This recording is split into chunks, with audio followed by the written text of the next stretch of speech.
अनंत प्रतीक्षा ने लिखा है, कुछ न करते हुए भी हम उत्सव में होते हैं, ये समझ आते ही एक मुक्ति का एहसास होता है, क्योंकि बाहरी उत्सव कई बार थकाता भी है।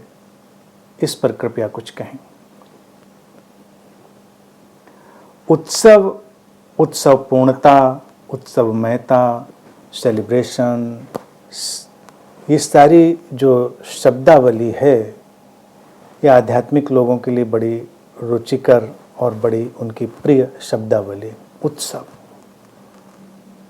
जीवन के उत्सव में रहें, जीवन का उत्सव मनाएं। क्या करें? नाचें, गाएं। बाहर जो होता है उसकी अपनी उपयोगिता है, जितनी भी सीमित उपयोगिता है, ठीक है। उससे इतर जो उत्सव का वास्तविक अभिप्राय है, प्रश्न में वही बात लिखी है कि उत्सव तो जीवन में है, प्रतिक्षण है।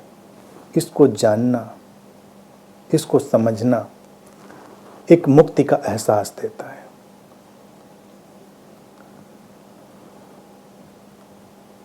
मुक्ति कोई ऐसी कमोडिटी नहीं है, कोई चीज नहीं है जो कहीं रखी हुई है और तुमको मिल जाएगी।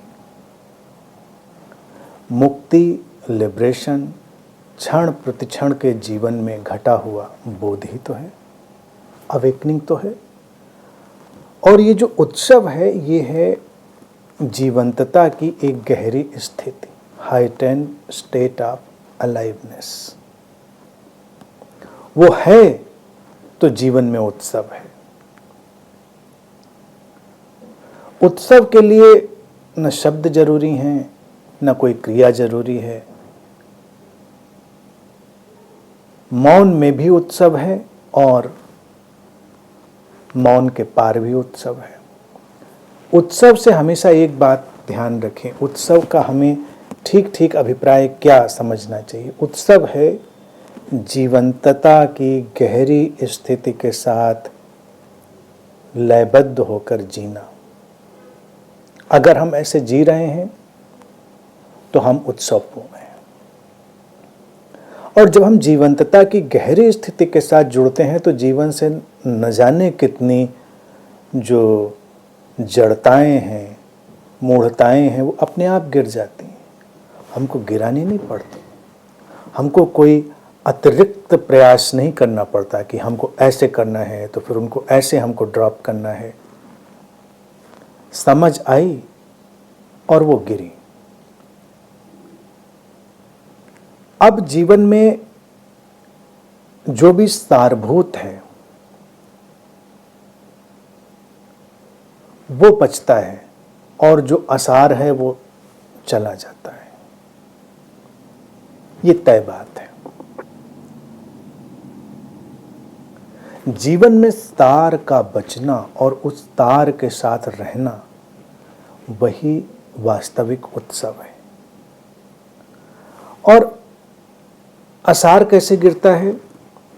हम उसको जस्टिफाई नहीं करते तमाम चीज़ों को, क्योंकि जीवन में तमाम अनावश्यक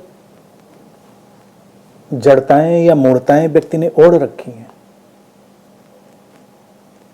उनका विदा होना ही उत्सव का घटना है। और हमारी समस्या क्या है कि उत्सव में हमने वही जड़ताएं जोड़ रखी हैं। बाहर के उत्सव में वही सब जड़ताएं हैं।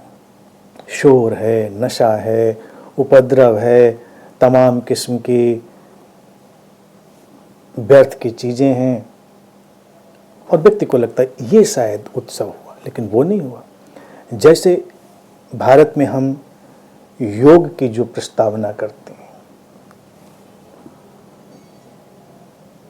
तो योग में देखिए क्या है, एक महत्वपूर्ण आसन वो देते हैं, प्रारंभ में भी और अंत में भी, शवासन। अब उसको तो लोगों ने एक एक्टिविटी बना दिया कि शवासन में लेटो विश्राम होने के लिए, लेकिन वो एक फिलॉसफी है, एक कंसेप्ट है और एक पॉइंटर है, एक इशारा है, ये बताने के लिए कि जीवन में तमाम चीज़ों के प्रति हमें मर जाना होता है, शव की तरह हो गए हम। अर्थात जो बेकार का कोलाहल था, हम उससे हट गए।